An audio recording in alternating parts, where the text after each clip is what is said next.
Fermin is the chief advisor of EngageRocket. He is also an adjunct professor at my alma mater, which is the NUS Business School.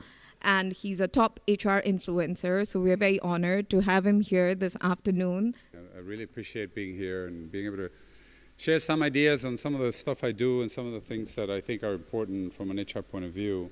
And what I'm going to try to do is put it in the context of, I guess, the work I do with EngageRocket and the work that I think all of us needs to be doing when it comes to engagement. I'm the first one that goes around telling the entire world that HR isn't about engagement. That isn't what we do. It is one of the things we do, but it is not the end of what we do. It is a means to an end. What we are here to do is to increase productivity. What we are here to do is to help add value to shareholders. And one of the ways in which we need to add value to shareholders is to make sure that we have the right people at the right place at the right time, that we train them well, we prepare them well, and that they're as motivated as they can possibly be to deliver this value for the shareholders. And so I always and often criticize HR communities and HR folks that think that our purpose is to have happy employees. And I always remind them of the same, that happy employees is the way in which we help organizations succeed. One of the reasons why I started working with EngageRocket many years ago, actually I was trying to remember when did we start, but it was easily 12 years ago or so, because I still remember the first time we met. The first time we met was in a coffee shop in Singapore, downstairs in where my office building used to be, and that was easily more than 12 years ago. And there were these very young kids that came to talk to me about, we have the solution for engagement, and we know how it works, and we can make it work, but we know nothing about HR. Can you teach us? And it's fascinating, because from day one, I've been telling them the exact same thing. Yes, be better than anybody else at the metrics, be better than anybody else at how to measure. Do things in an analytical way, but make sure your clients link back to outcomes. And I must say that a dozen years later, they have succeeded very well at the front end, which is they have built a product and they have built a way to deliver that in a way that, from an analytical point of view, makes a lot more sense than your standard way of doing it. But on the second one, we often talk about it, and what they tell me, and I actually agree, because this is the same thing I see, is we're capable of delivering the second part, which is how to link it back to the work that we need to do to add value to our shareholders. But funny enough, the clients don't always ask this question. So what I thought I'd do today is use up my time here on the podium to remind all of you that there are two reasons why we need to do employee engagement surveys in a better way. One is data that needs to feed all of our analytics. It is data that only HR has. It is data that actually we need to link to everything else.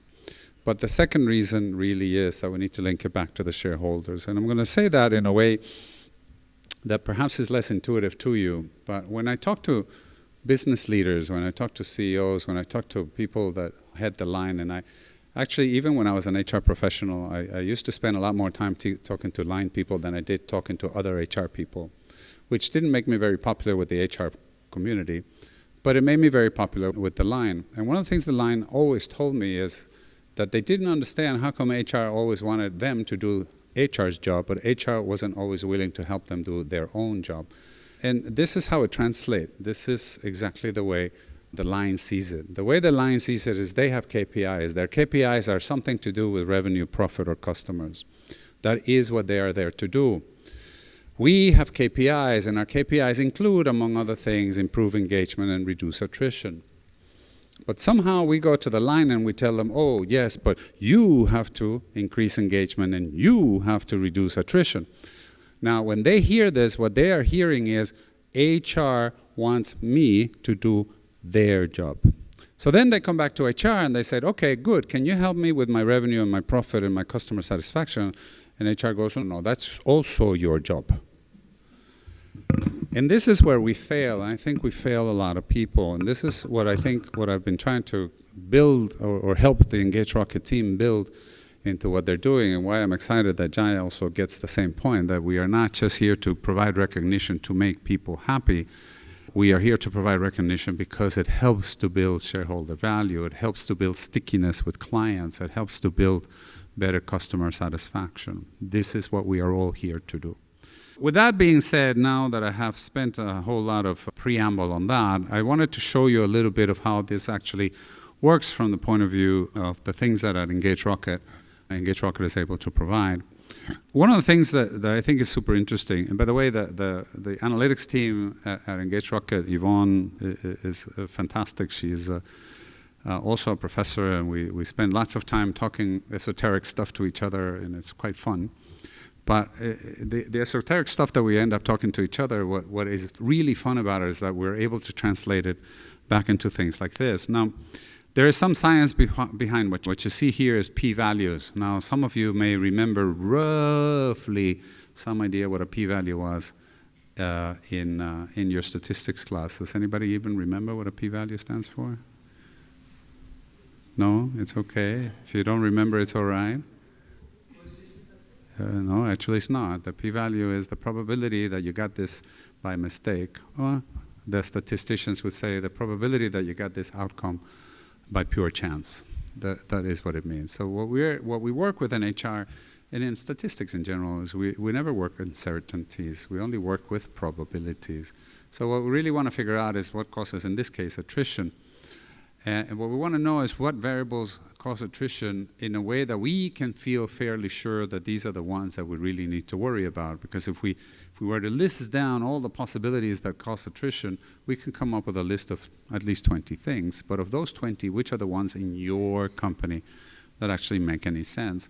Now, one of the things I see of value in having employee engagement surveys is really much more than did we improve the engagement? Because improving engagement by itself has no meaning. If we improve engagement for a purpose, now that has meaning. So in this case, at least can we link, and the easiest thing to do, easiest of all the things to do, is link engagement to attrition. Now, your typical engagement survey has, you choose anything between 60 and 72 questions. Now, which of the 60 or the 72 really have an impact in this case with attrition? And what we were able to find out in this particular case of this particular company is that there were 4 things that made sense: accomplishment, growth, recognition, and rewards.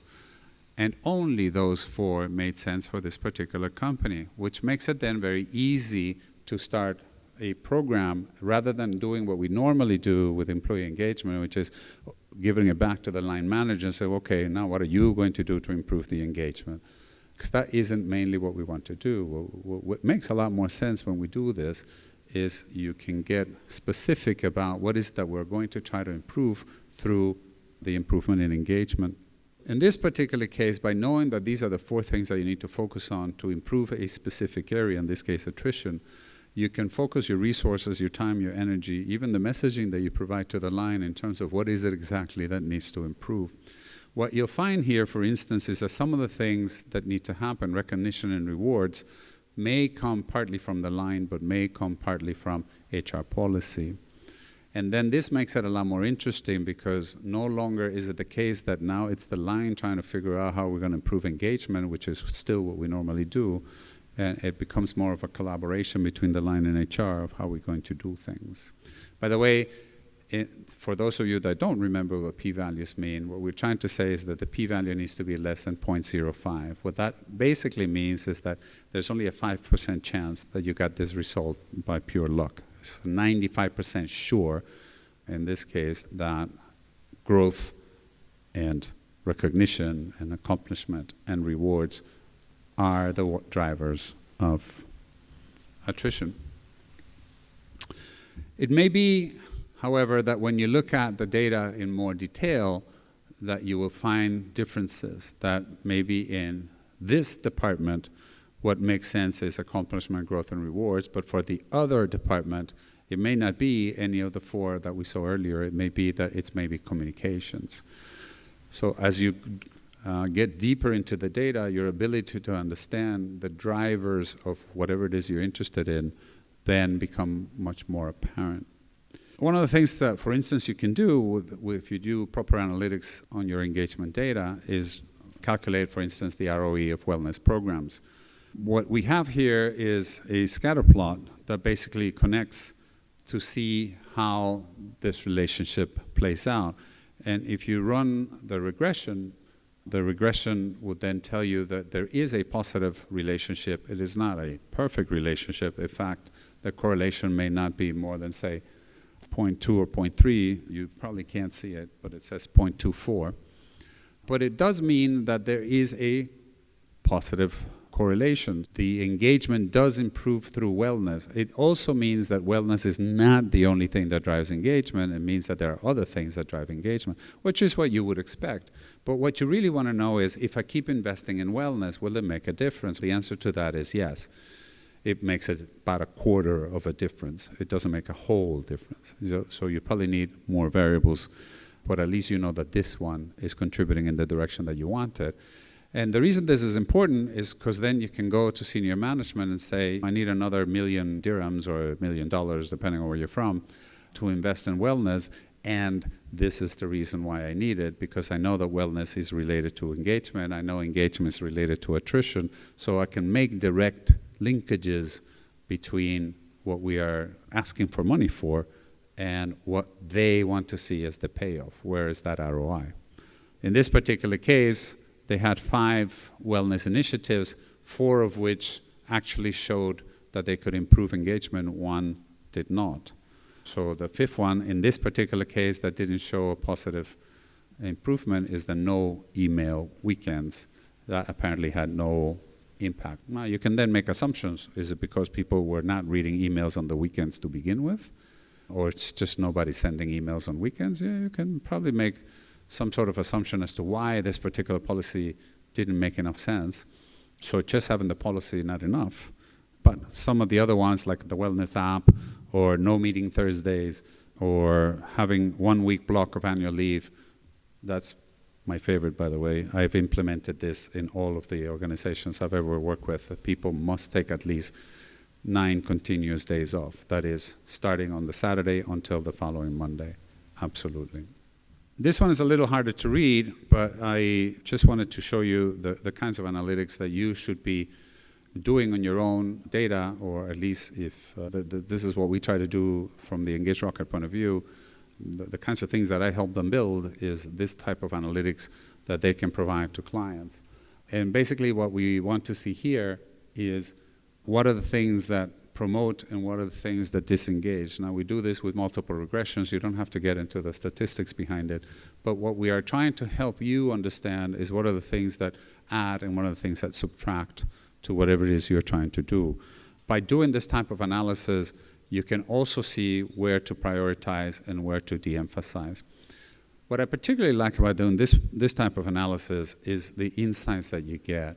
And the purpose of doing analytics, I have always said, is to find something that you didn't know. Something that makes you go, aha. That is the beauty of analytics. And the people that focus on analytics as calculations, okay, they're good at it, but the people that focus on analytics as insights, those are the best. When you get an insight, when you get an answer to a question that is not intuitive and you get that through data, that's what makes transformation happen. That's what makes change happen. I've done lots of these in the past, but this is a good example of it. For instance, in this particular case, the whole idea that you want to do things with certain frequency, it's not always obvious, because sometimes what we think is, oh, we should have weekly meetings, for instance, and do communications on a weekly basis. It turns out that on a weekly basis, it didn't actually work out all that way, but if you did it on a monthly basis, then that works a lot better. And these are the kinds of things that you want to do, because eventually what you get is a lot of managers who think they know the answer, but if you go around asking all the different managers what the answer to this question should be, they'll all give you different answers. The beauty of doing analytics using your own engagement data is that you can come up with an answer, the answer, as opposed to a random answer. This is the beauty of doing analytics. In my own experience, every time I've come back with analytics to a room full of people with opinions, you win. Even if you are one against many, you still win. If you're the one with data and everybody else has points of view, you still win. So come home with data and show them what the data is, and that really works. So to be able to project the data, to be able to show the data, to be able to visualize the data, and to be able to tell a credible story, that's what we emphasize, and that's the kind of work that for the last 12 years, like I said, I've been helping EngageRocket build into their products and their services.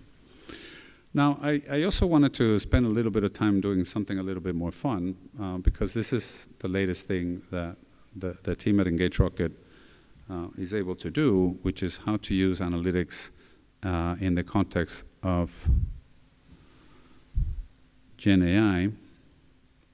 So I'm going to show you an example of the kinds of things that you can do doing this. Just bear with me a second.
Okay, so I'm going to show you this real quick so you can see it here.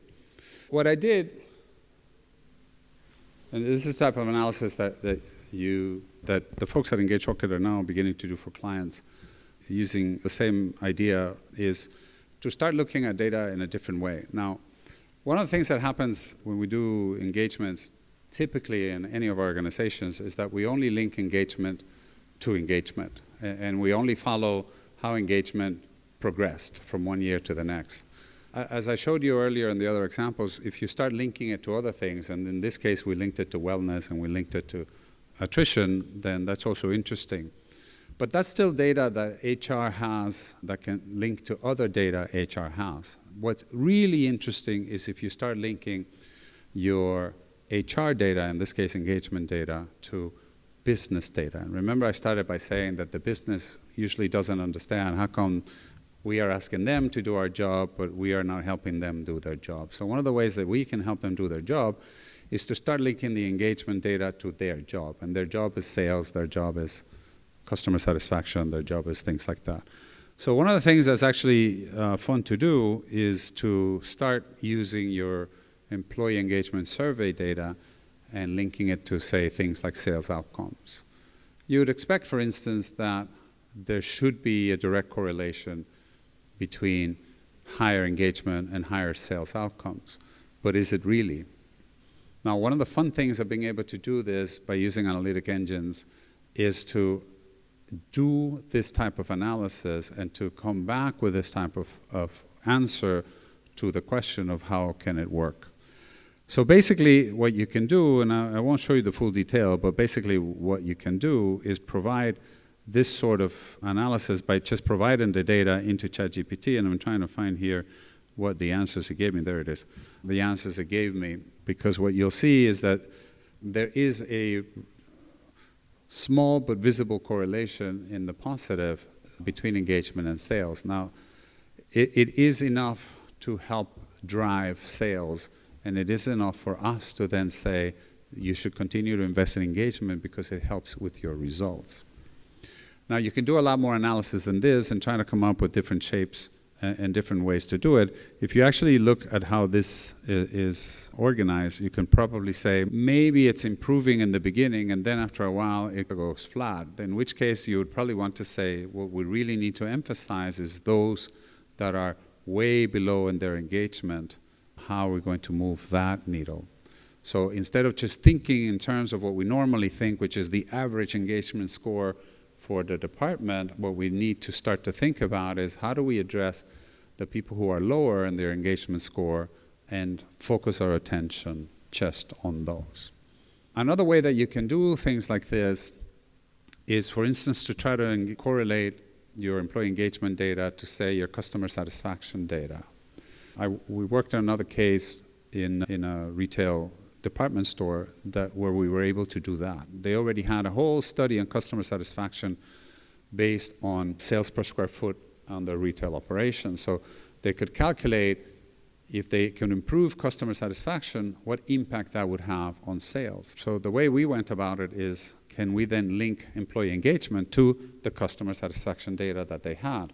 That made intuitive sense because you would expect that people who are better trained have higher engagement but also have better scores on customer satisfaction. And indeed, you can find out similar things. You can find out that the engagement is linked to things like my manager, how long my manager has been here, whether I've been sent to enough training, and things of that sort. So by reducing the whole spectrum of the 60 questions to say, again, 3 or 4, that are the ones that you need to emphasize that are driving customer satisfaction. And because the company already has marketing linked customer satisfaction to sales outcomes, then you can have the whole thing come together. So in the end, what I'm trying to tell you, and this is the same work that I have been working happily with the folks at EngageRocket for all these years, is how to make sure that you're using your employee engagement data to do far more than just measure if we improved from last year to this year. The way we get the business to value not just this employee engagement data, but to value the work that we do in HR is if we start to help them solve their business problems, their revenue, their profit, their customer satisfaction problems. Thank you.